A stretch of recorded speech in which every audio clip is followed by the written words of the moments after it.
കുറച്ച് മുമ്പ് വരെ നമ്മുടെ നാടുകളിൽ അയൽനാട്ടിലൊരു മരണം നടന്നാൽ അത് നമ്മുടെ നാട്ടിൽ അറിയിക്കൽ വണ്ടികളിൽ ഈ മരണ വാർത്ത അറിയിച്ചുകൊണ്ടുള്ള അറിയിപ്പ് പോകും. അപ്പോൾ സ്വാഭാവികമായിട്ട് ഇത് കേൾക്കുന്ന സമയത്ത് തന്നെ നമ്മൾ പറയുന്നൊരു വാക്യമുണ്ട്, ഇന്നാ ലില്ലാഹി വ ഇന്നാ ഇലൈഹി റാജിഊൻ.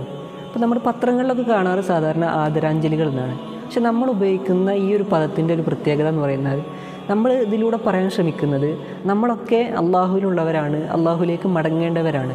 അപ്പോൾ ഇന്ന് ആ മരണപ്പെട്ട ആൾ നാളെ ആ മരണപ്പെട്ട ആളുടെ അടുത്തേക്കാണ് നമ്മൾ പോകേണ്ടത് എന്നുള്ളൊരു ബോധം നമുക്കുള്ളിൽ ഉണ്ടാക്കുന്നുണ്ട് നമ്മൾ.